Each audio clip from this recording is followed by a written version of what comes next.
the Be the Light Crown Edition podcast. I'm Hannah Frey, your host and pageant queen extraordinaire.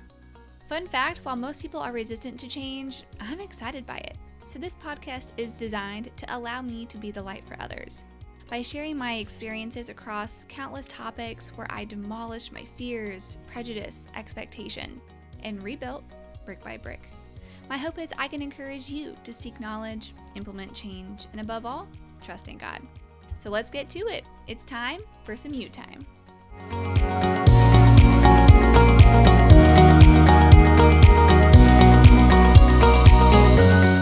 Hello everyone, welcome back to Be the Light Crown Edition podcast. I'm Hannah Frey, so excited that you're here today. Today's episode will be a little unique. We are going to talk about my heart story, or in other words, my why, what drives me, my history with making big changes, bold moves, and then we'll kind of talk through steps and tricks that you can do to make changes in your life, any changes that you want to make. So whether that's under physical, mental, or spiritual health, we're kind of going to cover it all today. So let's go ahead and dive in.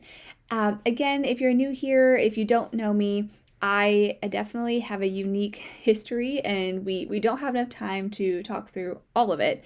However, I did make some pretty bold moves early on in life. And the first one that I wanted to share with y'all is when I quit medical school. And I will tell anyone that this is one of the best things I ever could have done for myself. It was really the first time that I finally took into consideration what I want, what was going to make me happy. And the first time that I was finally able to really identify that intuition and those nagging thoughts in my head that were like, even though you're excelling at this, because I was top of my class, okay? I didn't drop out because I failed out. And even if that were the case, that still doesn't mean there's anything wrong with this. But even though you're good at this, Hannah, it doesn't mean that it brings you joy. And it doesn't mean that it brings you happiness. And what I want to encourage each of you early on is to listen to that voice. And as loud as it can be, I want you to think through what's best for you and your family, and not really worry as much about what the world's going to think, what your family is going to think, because ultimately that's not what matters. And in my scenario, don't worry, I had plenty of people to disappoint. I was the first person in my family on both sides to go to college, okay? And I did graduate college, right? I got a degree in biology and anthropology, which is what led me to go to medical school.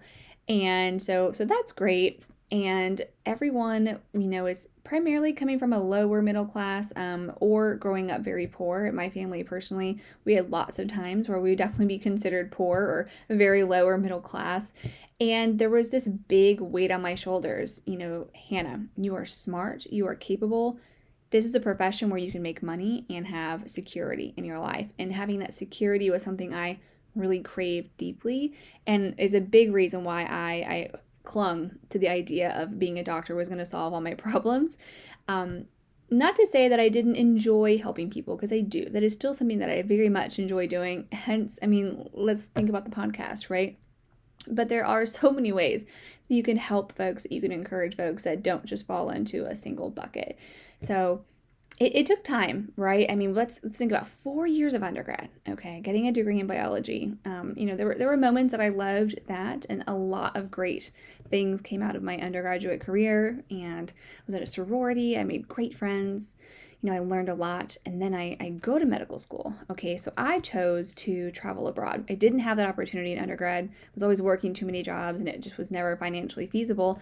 So when I heard of the opportunity to go to medical school abroad, I was like, heck yeah, that's exactly what I want to do. So I went to med school in St. Vincent and the Grenadines, which is in the Caribbean, and it's actually a third world country, but still very beautiful.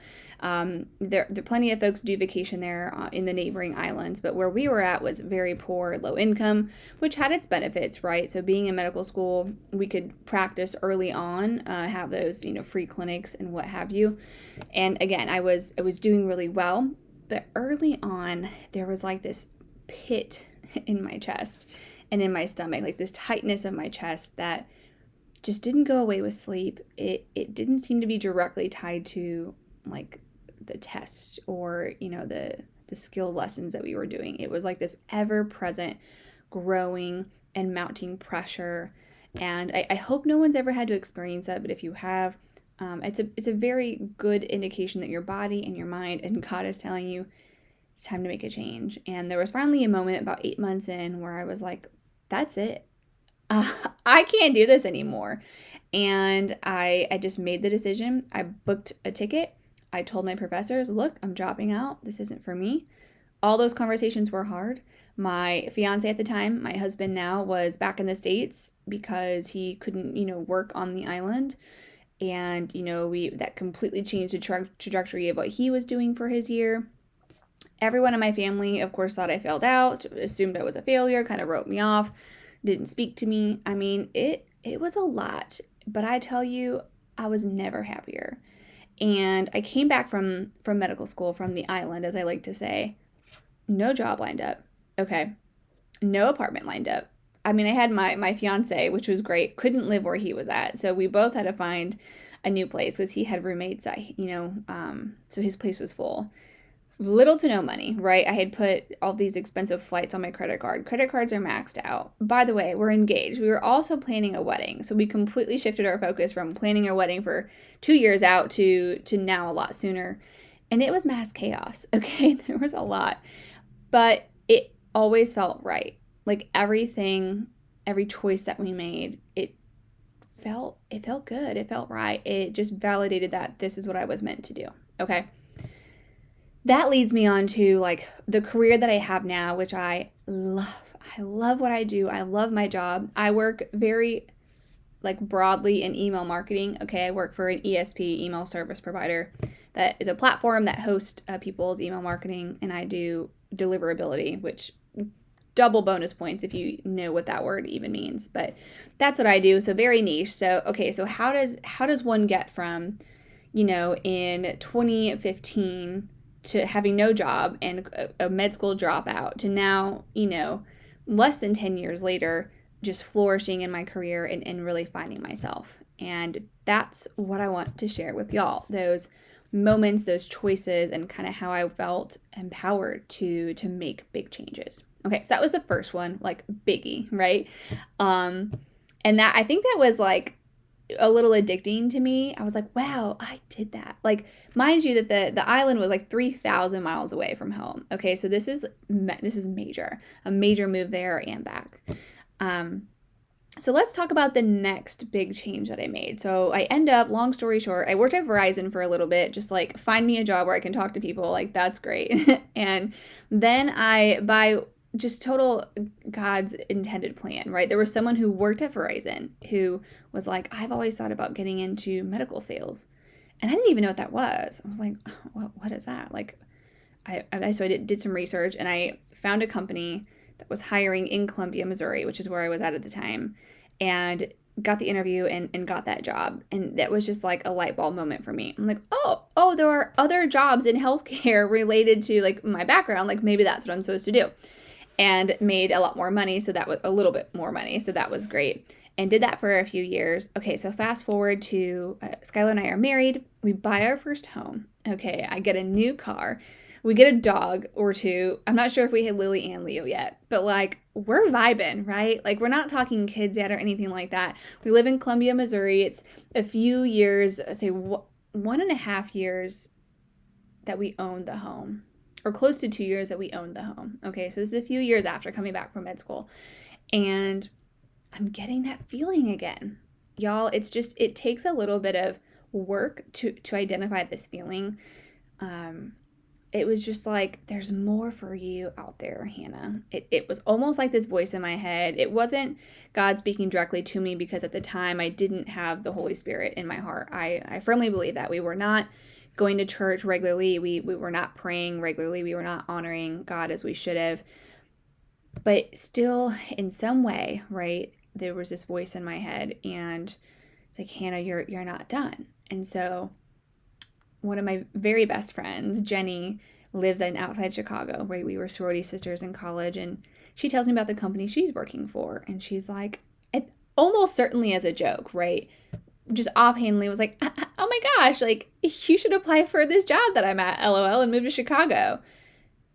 And I think I looked at her and I was like, okay, Like it just was immediately like, wow, that would be amazing, right? But what rational person would do that? Skylar's got a job that he likes, right? We've just bought our first home, which we like.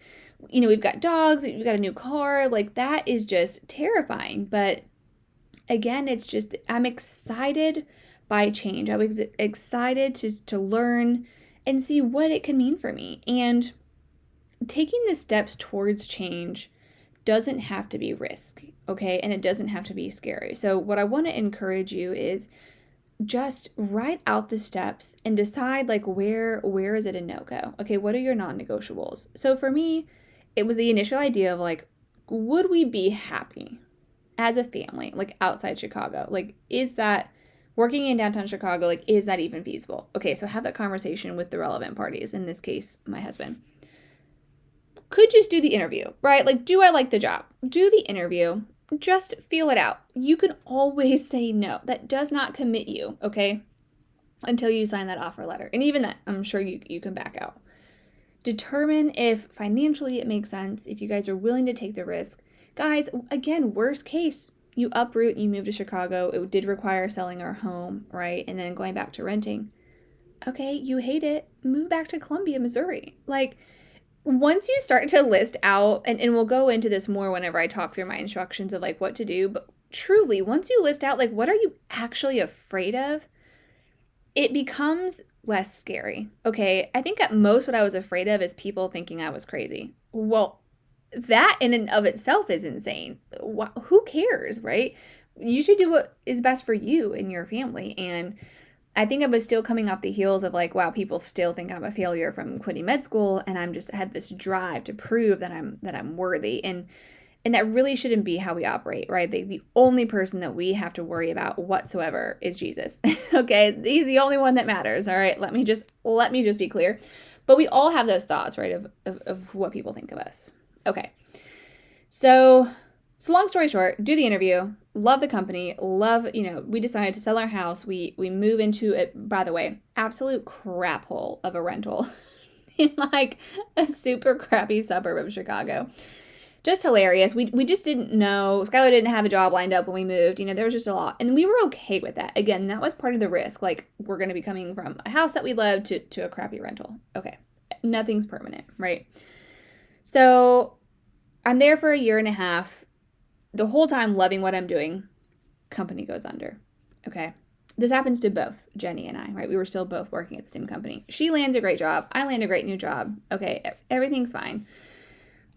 We find an area of Northwest Indiana outside Chicago, which, yes, they are commutable. And we buy another home. We buy our second home, which perfect starter home. We decide to start our family. Okay. So this is 2017. And as soon as Everett starts crawling, which, by the way, was at a freakishly young age of like 4 months, kid you not, was army crawling across the carpet. Like, and I didn't know. I'm like, oh, this is normal. By the way, it's not. He was just a beast when it came to mobility. I don't know. We were like, oh, our house is too small. And so then we moved to Munster, Indiana, which was the next town over. So like, was not a big move. Better schools, because again, we were thinking like longevity, like, we got to move to the place with the better public schools. Okay. So now you're kind of caught up. So I'm at this company. I'm commuting into the city every day. Okay. It is an hour and 15 minutes one way. Was a non-issue before we had kids. Okay. So before kids, I would wake up, I would just go straight to the train, right? Then I would do my hair, I would do my makeup, I would, eat my breakfast, drink my coffee, work, get on social media, whatever. When you have kids, your mornings are not your own, especially when they're younger. So you have to get other kids up, you have to, or at this point, one kid, breastfeed, you have to get him to daycare, which adds additional time because it's the opposite direction. I mean, it was miserable.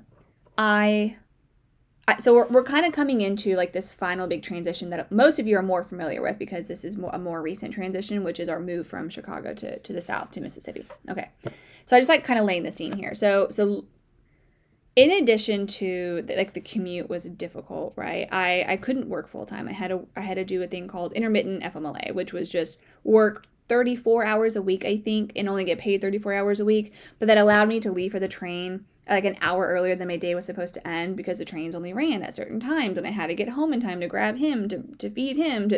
So it was just very stressful. In addition to, Everett didn't sleep.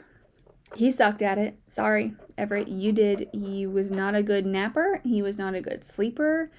I, additionally, from the day that he was born, suffered from severe postpartum anxiety. And what I would say is postpartum rage occasionally, which didn't really come until later, more when I was like weaning off breastfeeding, which, by the way, is common. They don't tell you about that. Haha. They like to just surprise you with that one. Like, by the way, as soon as you have a baby, things are weird, but then they don't remind you that, oh, and when you stop breastfeeding, especially like suddenly, things can also get worse. So just a little fun fact for you. So suffering from severe postpartum anxiety, I had never been around kids. I had no concept, right? Like, do I think that just because I wasn't around kids doesn't mean that I shouldn't have become a mother? No, I'm not saying that. But I'm saying that I had no idea what to expect. And my husband had no idea what to expect. And in that area, we had a few friends, but it wasn't like I had a tribe. Okay, I didn't have family. My best friend, Jenny, was still almost an hour and a half away. And we did our best, to support one another. But ultimately, what I was hearing a lot from friends and family was that there's nothing wrong with him. There's nothing wrong with you. This is normal. And I hated every day. Like, just waking up was hard. I couldn't fathom getting through another day, especially during maternity leave. It was torture. And then going back to work, I was tortured by the fact that I would rather be at work than being a mom. And, to this day, struggle with those thoughts. And so my mental health was just like in the crapper. Okay. I also didn't have great health practices, like physical health. My diet wasn't great. It was definitely compensating with a lot of junk food, and at the time didn't have little to no research on like proper nutrition, like really true proper nutrition, not just like what the FDA is like shoving down our throat, which is largely inaccurate, but that's for another day. So I know that had an impact. I was not working out. There was no time. I do think I attempted to go to the gym at work sometimes, but then I couldn't because the little extra time that I had to spend, pumping, and my supply was down. And so it was just this constant cycle. Then this is the early era of the perfect life syndrome, right? On Pinterest and on Instagram and on Facebook, where there's all these moms with like their 7 kids. And they're doing fine. They're handling motherhood so gracefully. Their homes are always perfect and clean, and they have these perfectly nutritious meals that, by the way, their kids also eat, because another fun thing about in my household is Everett never ate anything that I prepared, once he was eating solids. Their kids are always happy and in matching outfits, and I was over here just like sobbing at my inadequacies, right? Just, well, I don't even check one of those boxes. Okay. So you're getting a good picture. Then, we go through our first winter as parents, which folks should really, again, they should really just prepare moms for that first winter. I don't care where you live. If there is a period of time where you are essentially forced to be indoors and cannot go outside with your kids, just pray for those moms. Okay. It is harder than it should be, especially if you're in a smaller home. Okay, like what do? You're stuck inside. You're stir crazy. It is like the literal definition of isolation. Okay, on top of, as you can imagine, that all this tension and all these issues that I was having was not boding well for my marriage. Okay, Skylar and I were fighting. We were not seeing eye to eye. We really just weren't talking. I was really suffering in silence, and I know that he was suffering as well from seasonal depression, which I think we all were. And we didn't have God in our marriage. We don't have God in our lives. And so that's adding to the pile of crap. We've got a pretty big pile at this point. I mentioned Everett not sleeping well, horribly colicky throughout all of his, younger years. Had ear infections, borderline indefinitely. Okay. and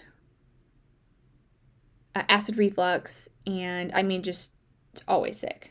Okay. Then the pandemic hits. And if you think it couldn't get any worse, newsflash, it did. It got so much worse. Okay. So now there's like complete isolation. So even in the warm months, right? So the pandemic hit in March, if you recall. So like we're just coming off of like 6 months of isolation thanks to winter in Chicago, which by the way lasts like for freaking ever. Then, it hits March, April. We've got almost a 1-year-old who's now walking, super active. Just kidding, you can't do anything outside because everything's closed.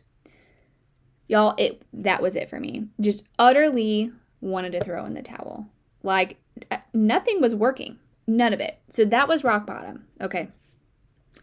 I love the saying, drastic times call for drastic measures. And I am sure that is some cheesy saying from like a Marvel movie. I don't know. If you do know, please write it in the comments, the original, where the origination is of that saying. But truly, it was like drastic times, and it was time for drastic measures. Was it divorce? No, we don't believe in divorce, okay? Was it move again? Was it, we just didn't know. Adding to that pile, I almost forgot. I was pregnant again because we really wanted to have kids 2 years apart. And so we did. And so that winter, okay, the day before Christmas, so pandemic hits in March. We suffer through summer, get back into winter. Pandemic's still very scary and weird and changing every day. The day before Christmas is when Skylar and I really had that conversation. Like, it's time. It's now or never. We announced, I was 8 weeks pregnant on New Year's. Okay, so we had just found out that we were pregnant, and probably was like, if we're going to make a change, we have to do it now. Okay. So we got in touch with a realtor, and we decided, we kind of looked at a map, and we were like, where do we want to live, right? My company had, I forgot to mention, my company had just announced, like, hey, you can be remote indefinitely. We don't care if you ever come back in the office. So I kind of have this green light to move wherever I wanted to. Skylar could find a job anywhere. Was 8 weeks pregnant. Like, let's go. Let's pick anywhere that we want to be and just start over. And a lot of folks, I think, don't believe me when they're like, well, why did you move to South Haven, Mississippi? I'm like, we picked a place on a map. And I get blank stares. And I'm like, quite literally, we picked a place on a map. We didn't want to be like in Florida where it's hot, like melt your face off hot. We wanted to still have the 4 seasons. We wanted to be close to the Midwest-ish where most of our family is. We wanted to be near an airport. Okay, so that kind of narrowed it down for us, but like legitimately this was like Memphis has an airport. Great, let's live outside Memphis. We flew there in February, I want to say. And we drove around this big circle and hit all these major cities like around Memphis, like up towards Lakeland and Arlington and over Olive Branch and back around to Memphis. And we were like, great, it's vibing. We like it. Let's go. And that was truly it. So that was in February. By April, we had, or I think it was in March, almost on Skylar's birthday, we listed the home. We had it sold and we're moving by April 15th. And talk about moving fast, right? So I just want to encourage you that you are capable of change as well. Okay. So I want to talk you through how to do that. First, let's talk through the find the light pieces. Okay. So first off, make a list of what's working well and what makes you happy. And then make a list of what isn't working well and what is leading to stress and anxiety. I just listed mine out more than I probably ever should share publicly, but I really want to be honest with y'all and transparent because this is the work that has been going on in my heart, and this is what has drove me to make the changes that have ultimately really blessed me.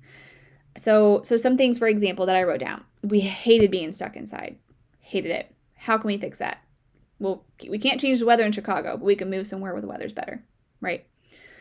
I grieved not having strong relationships in the area. Like I said, I don't want to negate that I had some friends in the area because I did, but I didn't have the sense of community that I have found here in the church. And that was partly because we weren't going to church in that area as well.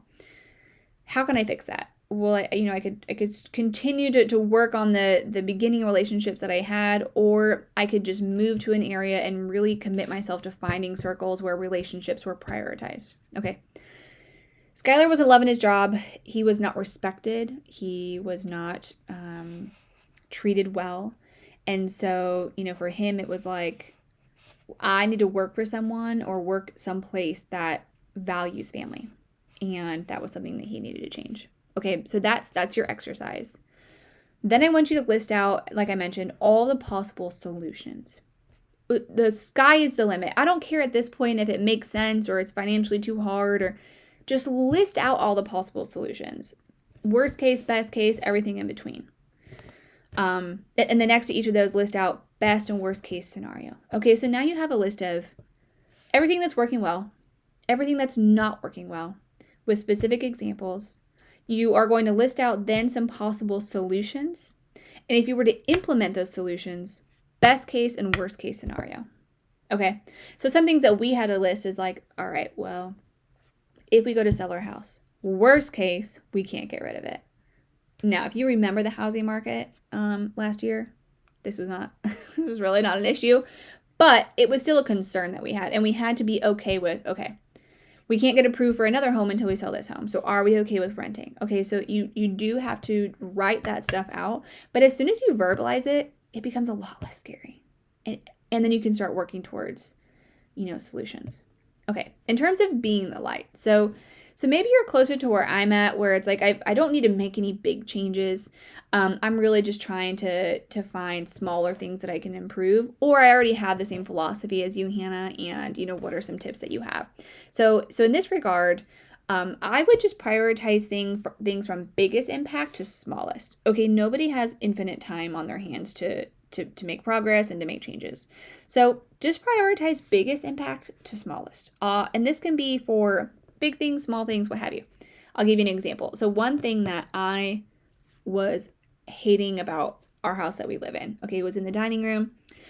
We had this rug under the dining room table that the dogs tended to have accidents on because they just aren't on team keep house clean.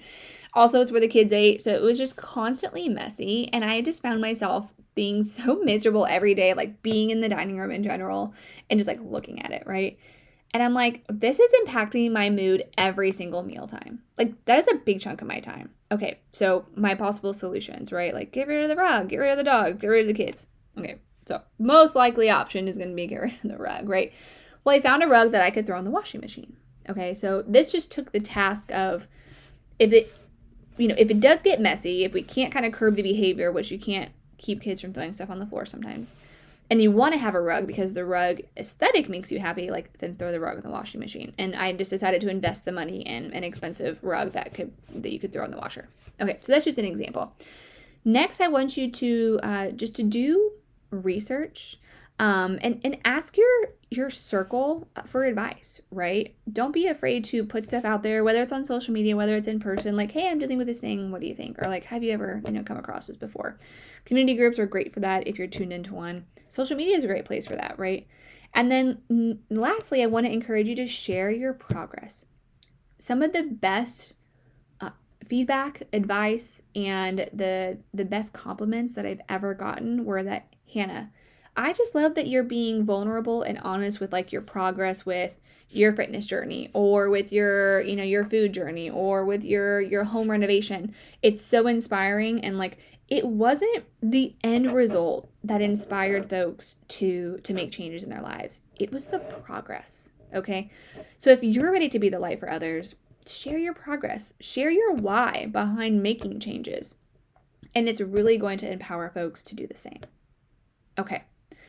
I know this was a bit of a longer episode than usual, but we had a lot to cover. So just to recap, I really shared my heart and really shared some very intimate details of my journey, some of the big changes that I've had in my life, just again, to be vulnerable and to be honest that no one has a perfect life, regardless of where they're at. Never compare your middle or your start to somebody else's end, ever, ever, ever, okay? And I gave you some practical advice for starting to evaluate where you might want to make changes, where you don't want to make changes in terms of what's working well, and then how you can build on that. So if this has been helpful, if you are already thinking of some big things that you want to tackle, or maybe you want some help workshopping through how do I address this, or I just can't think of possible solutions, I would love to do that for you. I would love to help you with that. Feel free to comment or message me directly if you follow me on Instagram, and we will work through that together. So thank you so much. Again, just want to close in prayer and we'll be done for the day. Dear God, thank you so much again for the courage to share my journey and to share, what worked well with me. And I just thank you so much for always walking alongside me throughout my entire life, even when it was so clear that I was not loving you as I should and did not feel that grace in that moment. And just thank you for continuing to walk alongside me and to give me the courage and the strength to share my story, to hopefully impact others and encourage them to make changes in their life as well. Again, with ultimately knowing that you are in control of everything and we should never worry about tomorrow.